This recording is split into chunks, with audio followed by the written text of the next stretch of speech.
Hello and welcome to another episode of Unknown Entities.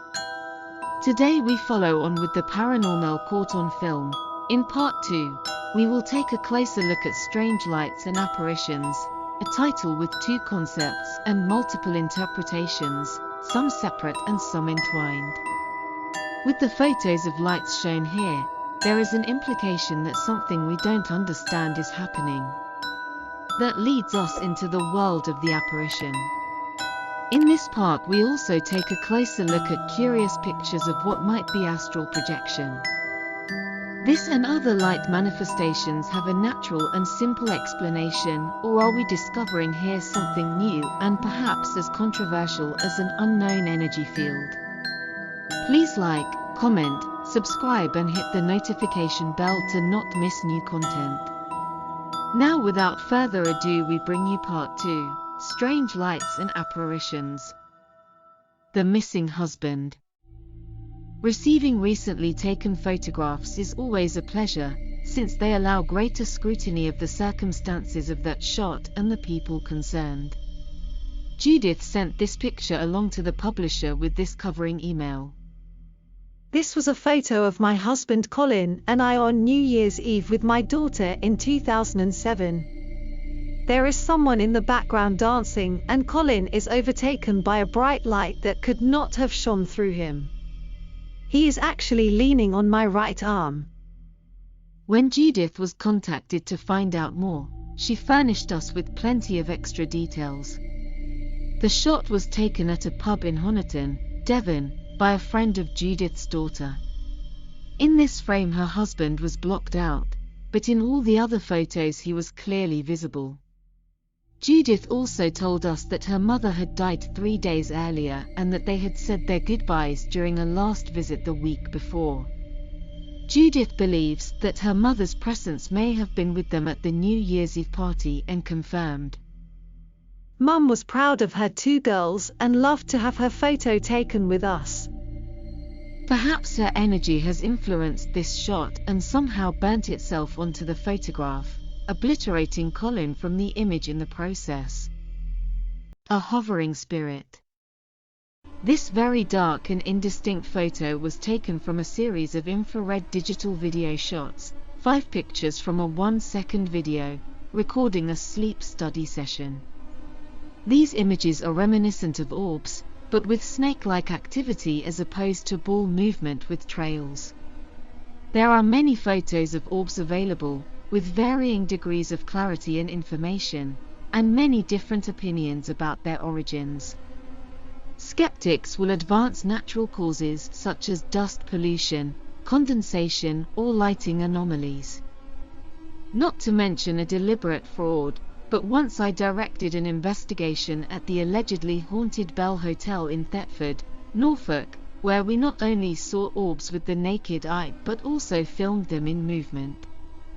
Some religious adherents believe that a soul is revealing itself, others that an astral projection is occurring. Astral projections has been linked with modern studies of out-of-body experiences, notably by the late Arthur Ellison, a professor of electrical engineering, on the positive side, and by the psychologist Dr. Susan Blackmore from the skeptical viewpoint. In these images, the effect seems to be moving in a non-random way as if it possessed some kind of will of its own, which many indicate something more than just an odd coincidence of lighting. A golden angel. An intriguing picture about which we know very little. The only information we managed to find is that a Swiss metal bender called Silvio took this shot in 1978. Whether he was a metal bender in the paranormal sense, like Uri Geller, or a hard-working sheet metal worker, we don't know. Evidently Silvio's mother had recently died and whilst taking a walk in some unspecified woods he saw a luminous ball, photographed it and subsequently discovered this angelic form. It's another interesting light effect. But for me, despite the neat wings, the angel interpretation is less credible here.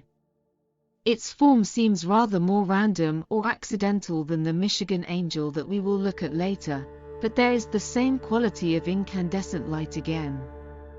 If it is faked, how and why did Scivio indulge in this subterfuge? The Ghost of Alton Church.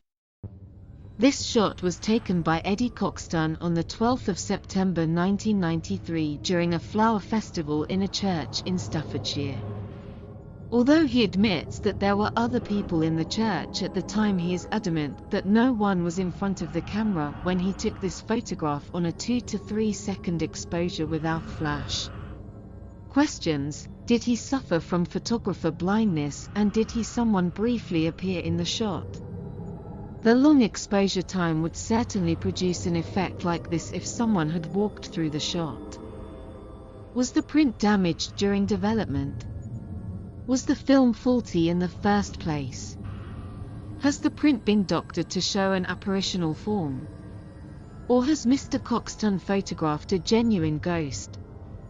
Again, we come back to reliability of our information. It is easy to say that there is someone in the exposure. But if you were Mr. Coxon and you knew there was no one there, what would you think then? Angel in the Sky. One Sandy Wasmer provides details of this old photograph on the website Angel Ghosts, informing us that I have a very old copy of this picture that was found in my grandfather's family Bible when he died. Written on the back of the print was 1915 Arthur Hutchins, for Wells, Kansas.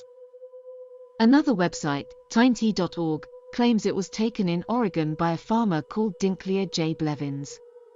The later seems suspicious since the J looks more like an ampersand to me. We are firmly in the realm of the angels of Mons here, and many people will choose to interpret this cloud formation as a guardian angel fighting at the side of the great and the good. As I said in the introduction, if someone receives inspiration or comfort from this belief, there can surely be no objection to it, provided it does no one any harm. A further explanation for the origin of such images might embrace thoughtography, whereby someone is actually imprinting onto the image a thought that is in their minds. This theory may sound bizarre, but is it any odder than the idea that there are angels fluttering around our skies? The legend of Highgate Cemetery. Highgate Cemetery in North London has a great deal of history and superstition attached to it. It was built in 1839 to relieve the overcrowded churchyards within the city and now covers 14 hectares of Grade 2 listed parkland. There are 51,000 graves, with 850 classed as notable, including those of Karl Marx and Michael Faraday. There have often been stories of vampires associated with the area. This photo was taken in November 1994 and nothing unusual was noticed at the time. However, on development, a strange, nebulous figure was noticed in the foreground. The negative was then sent to Maurice Gross at the SPR, who was baffled. Is it possible that the effect was caused by chemical staining or even a defect in the original film, or is it the appearance of something paranormal? It has not been possible to find the photographer, so if you know who it was, please get in touch. Shimmering Angel. This image was sent to the website ghoststudy.com. It was evidently taken with a digital camera in Rockford, Michigan, and the person over whom the angel appears to be hovering was due to have surgery the next day. We are told that prayers were being said for a fast recovery, as the picture was taken. The power of prayer has been commented on in many religious works and, indeed, comparing its vertical potential with that of spells undertaken by contemporary witches and Wiccans. Many people believe in the existence of guardian angels, be they discarnate entities, religious manifestations, or parts of their own psyche. There are two reasons to be suspicious about this image. Firstly, as with so many modern images, it could easily have been tampered with, and the tampering, if done by an expert, would not be readily detectable, and secondly, the suggestion of a guardian angel shows a lack of objectivity. The photographer wondered why Scott, when submitting the photograph to the website, had not invited suggestion rather than dictating the image's angelic provenance. However, there is no denying the angelic form that the image takes, and the quality of the light is so strikingly similar to the missing husband image that perhaps there really was an angel watching over these people that day. Bachelor's Grove Mist.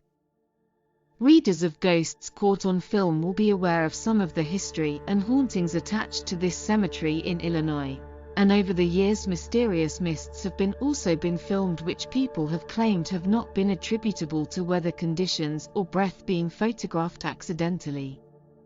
There have been a number of investigations, with different types of anomaly reported.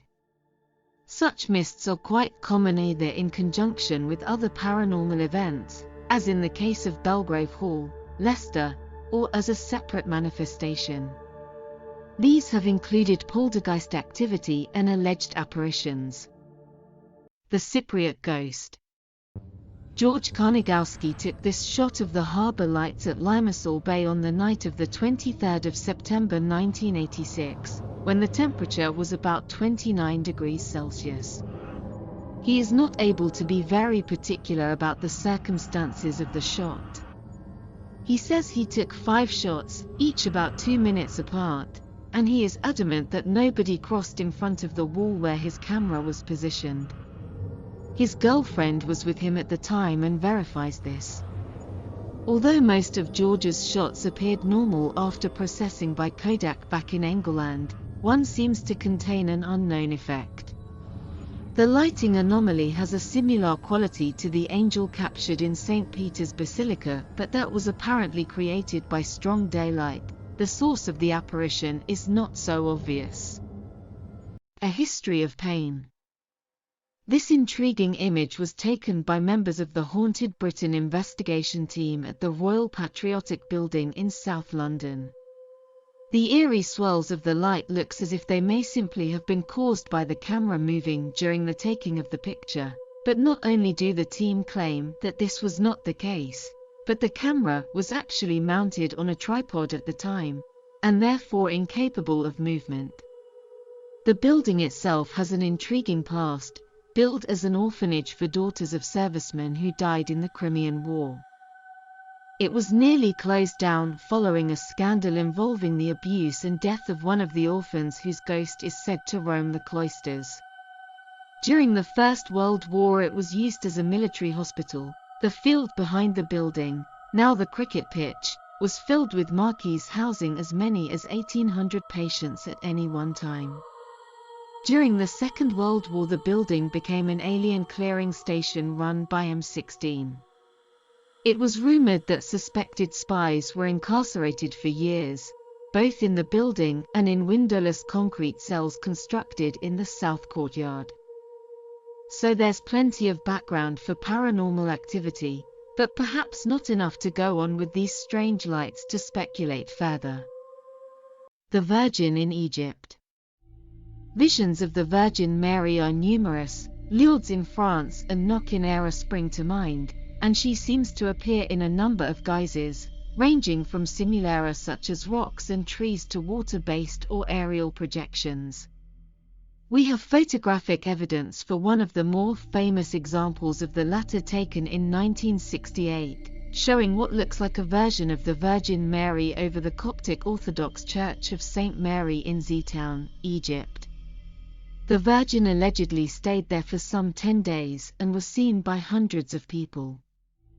If this was a carefully planned hoax, one hopes that it would have been discovered and the perpetrators unmasked, but no such denouement took place.